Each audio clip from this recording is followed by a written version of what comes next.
Morning 11th class बच्चों। आज हम लोग न्यू चैप्टर स्टार्ट कर रहे हैं, चैप्टर नंबर 7। चैप्टर का नाम है प्रभावशाली संप्रेषण कौशल, मतलब इफेक्टिव कम्युनिकेशन स्किल। बच्चों, हम लोगों ने लास्ट चैप्टर में कम्युनिकेशन मीडिया टेक्नोलॉजी के बारे में पढ़ा था।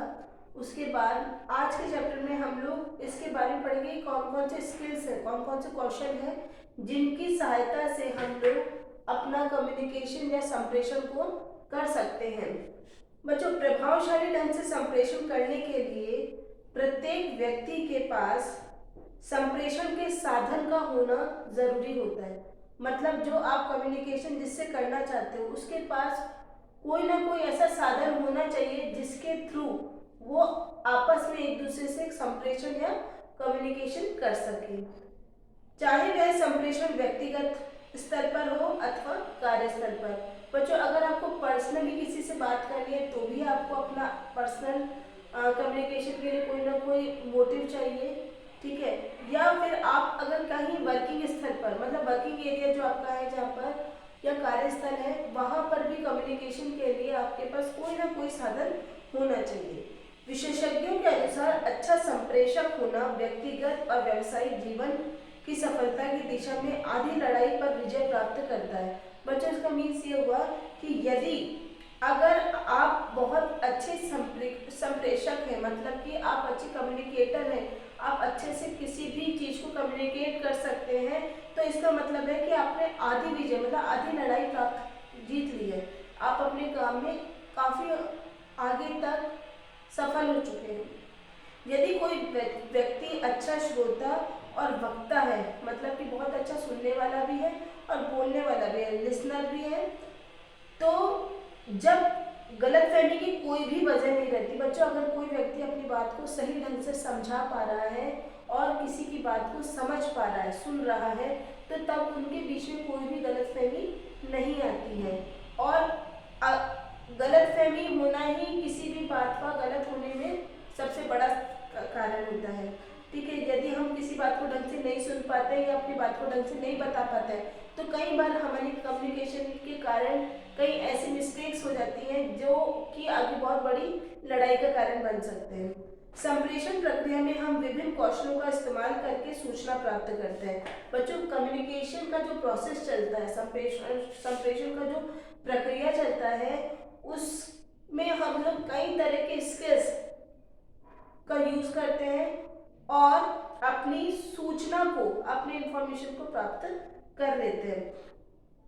बच्चों, संप्रेषण प्रक्रिया की प्राथमिकता, प्रभाविकता हमारे जो कौशल है उस पर निर्भर करती है कि अगर आपने अपना प्रभावशाली ढंग से किसी बात को कह रहे हो तो उस बात को व्यक्ति ज्यादा सुनेंगे और ज्यादा मानेंगे। बच्चों, नेक्स्ट इसके आगे है संप्रेषण प्रक्रिया के प्रारंभ होने के मात्र पारस्परिक समझ के अनुसार जिस रूप से प्रेक्षक ने उसे भेजा था उसी हिसाब से कोई ग्रहण। बच्चों, जिस ढंग से आप अपनी बात को कभी किसी के सामने कह रहे हो तो ये जरूरी नहीं है कि जो चीज आप जिस ढंग से समझाना चाह रहे हो वो सामने वाले की उस बात को समझ में आ रही है या नहीं। तो ऐसा इसलिए होता है कि हम कई बार कई इंफॉर्मेशंस को, सूचनाओं को तोड़ मरोड़ के या फिर जोड़ तोड़ करके हम उसको आगे भेजते हैं। बच्चों, अब है कि what is meaning of communication skill, मतलब संप्रेषण कौशल का अर्थ क्या होता है। संप्रेषण कौशल का अर्थ ये होता है कि जो भी सूचना देने वाला है, मतलब जिस भी भाषा का हम लोग उपयोग करें, वो सूचना प्राप्त करने वालों की क्षमताएं, ठीक है।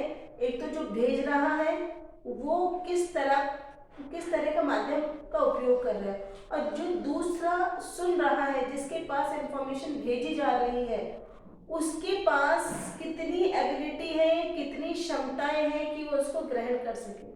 तो बच्चों, इसी के आगे ये है कि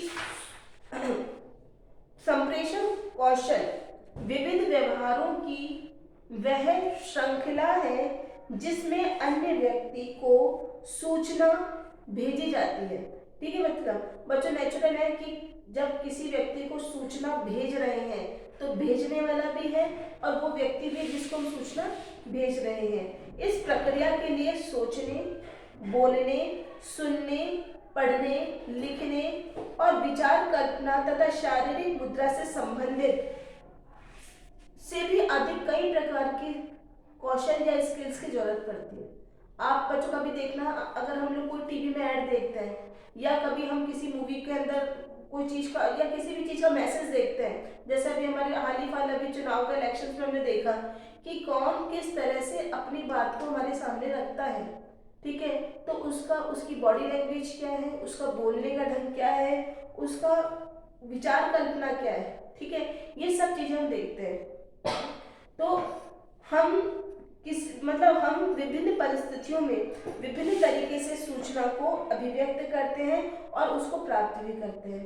मनोवैज्ञानिक तौर पर विभिन्न व्यवहारों के उस समुच्चय को संप्रेषण कौशल कहते हैं जो आदान प्रदान की जा रही विषय वस्तु की पारस समझ को बनाती है और सामान्य सूचना के लिए संप्रेषण एवं आदान प्रदान में मदद करते हैं।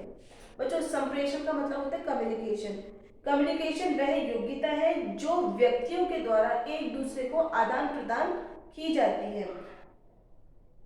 इसमें अगर आपकी पारस्परिक समझ बराबर है, ठीक है, तो आप सूचना को आराम से उसको ग्रहण कर सकते हैं। अनेक प्रकार के श्रोतागण होते हैं, सुनने वाले होते हैं, साथ ही सूचना को निरंतर एवं प्रभावशाली ढंग से आदान प्रदान करने में आपके स्किल्स जो हैं, आपके जो कौशल है, वो मदद करते हैं कि वो आपकी सूचना को एक से दूसरे व्यक्ति को, दूसरे से तीसरे व्यक्ति तक उसको पहुंचा सके। बच्चों, इसके आगे है कि सूचना भेजने और प्राप्त करने वाले दोनों में संप्रेषण कौशल का होना आवश्यक है। बच्चों, अगर आप किसी को कोई इंफॉर्मेशन भेज रहे हो ईमेल के थ्रू, लेकिन अगले के पास नेट ही नहीं है मोबाइल में, तो वो उसके पास पहुंचेगी नहीं, ठीक है।